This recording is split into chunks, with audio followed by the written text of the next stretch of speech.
Salam saudara terkasih dalam Kristus Yesus, salam jumpa pada renungan harian Embun Pagi.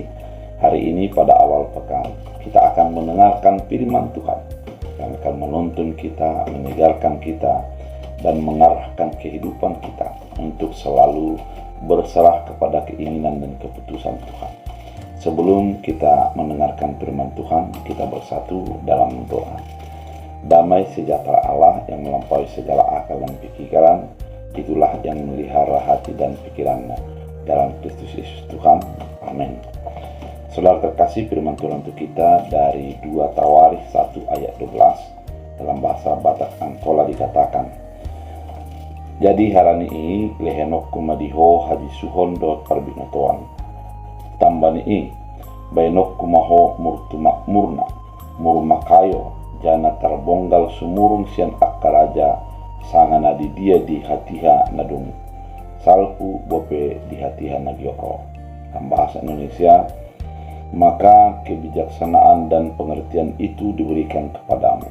Selain itu aku berikan kepadamu kekayaan, harta benda, dan kemuliaan sebagaimana belum pernah ada pada raja-raja sebelum engkau dan tidak akan ada pada raja-raja sesudah engkau.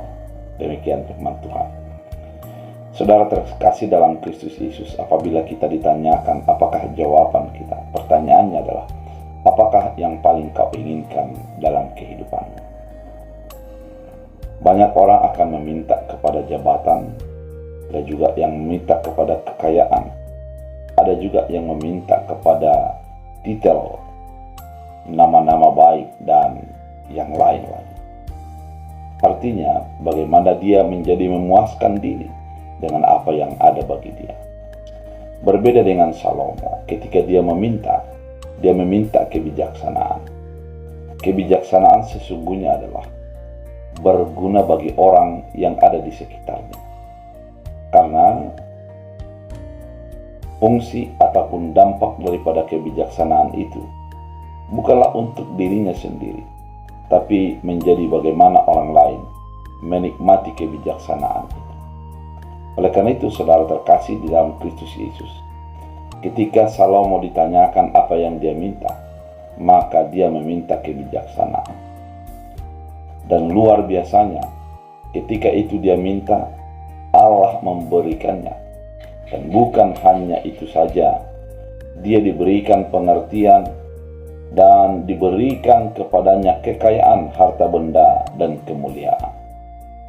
Ternyata di balik kebijaksanaan itu ada kemuliaan, ada kekayaan, dan ada harta benda. Artinya kebijaksanaan menjadi sumber daripada segala sesuatu. Ketika dia bijaksana, kekayaan akan mengalir, kemuliaan akan dilimpahkan, dan kekayaan dan harta benda pasti akan diterimanya. Saudara terkasih di dalam Kristus Yesus, pemilihan terhadap kebijaksanaan pasti berdasar kepada pemahaman yang besar bagi Raja Salomo, bahwa kehidupannya sebagai pemimpin bukanlah untuk dirinya, tapi untuk di sekitarnya, agar menjadi berdampak, berpengaruh bagi orang-orang di sekitarnya, sehingga orang di sekitar akan menjadi beroleh sukacita dan berdampak besar bagi kehidupan mereka. Saudara terkasih di dalam Kristus Yesus, firman ini mau mengajari kepada kita, mau mengingatkan kepada kita, mintalah paling berharga dalam hidupmu, yaitu agar hidupmu menjadi berdampak bagi orang di sekitarmu. Ketika berdampak bagi orang sekitar, yang pasti kebaikan, kemuliaan, kekayaan akan diberikan bagi kehidupan kita. Oleh karena itu, kejarlah apa yang menjadi berdampak, bukan kejar apa yang menjadi bermanfaat hanya untuk dirimu.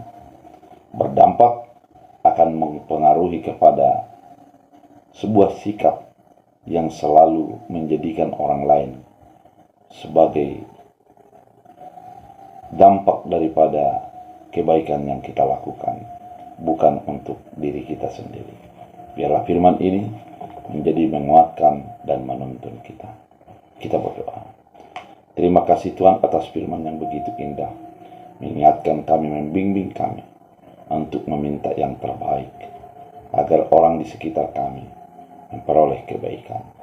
Bila firman ini menjadi menuntun, mengarahkan kami dalam Kristus Yesus. Amin. Tuhan Yesus memberkati.